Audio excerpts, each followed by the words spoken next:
Second game of the Six Nations round 2 for 2020 is for the Calcutta Cup. It is Scotland hosting England. And this match is pretty much do or die for both sides at this point because they've both lost their opening game. There's not that many games to get back into things. So, yes, both sides absolutely need a performance here. Scotland always tough at home. And the last couple of Six Nations have played pretty well against the English. I mean, that last one last year, that's the draw of the last 5 results. It is 3-1 in England's favour, plus a draw. That most recent one is a draw. That was 38-all. That game, if you remember it, was pandemonium. England, huge lead. Scotland, big comeback into the lead. England tie it up towards the end. So, end-to-end game, 38 each. That's a bit of an outlier compared to most of the other previous games. The prior one at Murrayfield in 2018 was 25 points to 13.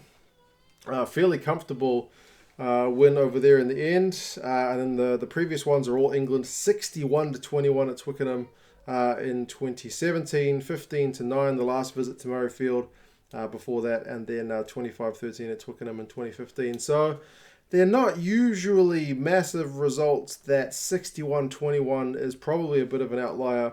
In terms of sheer number of points scored, 38 all is a huge one.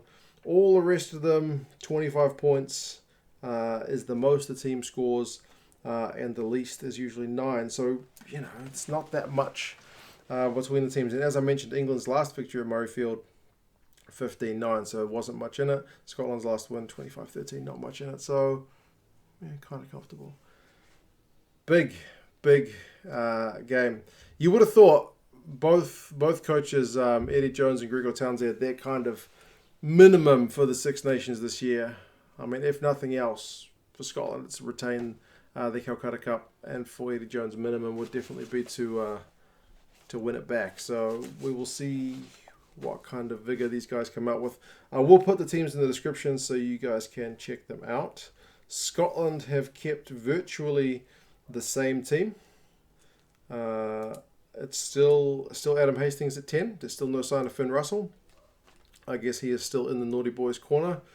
But the front row of Sutherland, Brown and Fagerson were class last week, so they couldn't get a win, but they definitely performed, I think, better than most thought they would up against a pretty tough Irish front row. Cummings and Gray second row.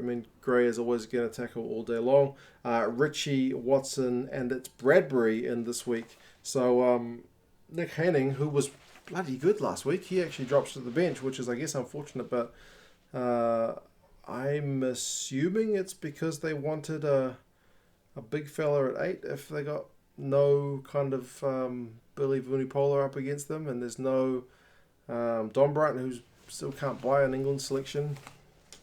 But yeah, that Scottish back row was very good last week. Watson especially.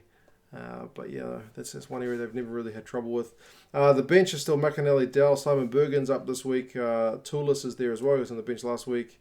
Like I mentioned, Haining and Horne, that's George, Rory, Hutchinson and Chris Harris make out the bench. So it's certainly a Scotland team that can do a job, man. They were just a wee bit inconsistent last week. Hogg with that missed opportunity at try time. I didn't mention the backs, did I? So Johnson, Hugh Jones, midfield class, Kinghorn and Maitland. Kinghorn's height might be an interesting one if they throw some high balls his way up against Jonny May. But Jonny May is a good guy at securing ball in the air. So, Stuart Hogg will be wanting to put the ball down more carefully if he gets an opportunity to score a try. England, they've shifted things up a little bit. It's funny as well because I read a line that said Ben Youngs has been dropped. And I assumed it was from the 23 because that's usually what dropped means. But the sensationalist thing, oh no, he's on the bench. Not really dropped. I guess you could call it dropped if you're being pedantic. But Willie Hines gets a start. Ben Youngs has switched roles to a bench role. Mako Vunipola is back, which is good news, although Joe Marlin's out of the 23. Now that's dropped, as far as I'm aware. I don't think he's injured. George and Sinclair 2 and 3. Itoje and Cruz this week. So that's that Saracens combo in the second row. Ludlam comes in at 6, so Laws drops to the bench. Underhill still 7, and Tom Curry still 8. A lot of criticism about playing Curry at 8 last week. Eddie don't care. Eddie's got a plan, and I guess maybe it takes more than one game to get it right. We will see. Hines and Ford at 9 and 10, like I mentioned. Farrell still at 12. Jonathan Joseph's at 13 because Tuilangi's not fit. So you do kind of look at this team and think maybe they're lacking a little bit in terms of that battering ram ball running player, crash ball player. But we will see how they go. Jonny May, Elliot, Daly, and George Furbank gets a second game. A lot of people were giving Furbank a lot of grief last week. I guess maybe because it's always harder to make your debut on a losing team. I don't think he was terrible. I don't think he didn't set the world on fire. The other guy, the French guy, was a Bouthier with that big kick. Like, that's a memorable moment. Furbank didn't perhaps have one of those, but we'll see how he goes in the second game. Bench, Dunn comes in. Genge is there. Stuart still there. Launchbury's on the bench this week. Laws, like I mentioned, Ben Earl. So it is a 6-2 split with just Ben Youngis and Ollie Devoto on the bench. So, power. They're going to look to power through the Scotland team, but without the likes of Billy Vunipola and Mana Tuilangi. We'll see how it goes, man. I always have more faith in the coach's knowledge than my own. So, yeah, we'll see how they go. The bookies have got England by 7 points, and Rugby Forecast algorithm by 6 points. So, still predicted to be a bit of a battle, as it usually is between Scotland and England. 1 try or fewer. Kind of makes sense on paper. We will see how it goes in reality. You guys let me know your thoughts on the squads. How do you think these teams are going to go? Do you back Scotland at home to kind of lift like they usually do? Or do you think England, after being a bit stuttering and a bit not quite there last week, will finally click into place? If you're in the UK, you guys will be able to watch this one for free. Lucky you.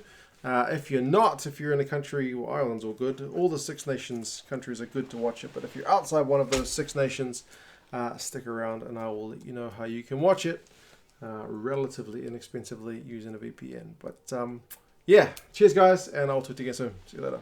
So guys, if you don't know how you're going to watch the Six Nations this weekend, here's how you get it done. Jump on ExpressVPN. The link for that is down in the description and includes a discount to the yearly plan. Connect to a server in the UK. You can see here's some of the broadcasters. There are others. Don't worry about the times. Those are the New Zealand times. So that's the hours we got to get up to watch the games here. But those are the broadcasters you can see. ITV, their hub has the Ireland-Wales game.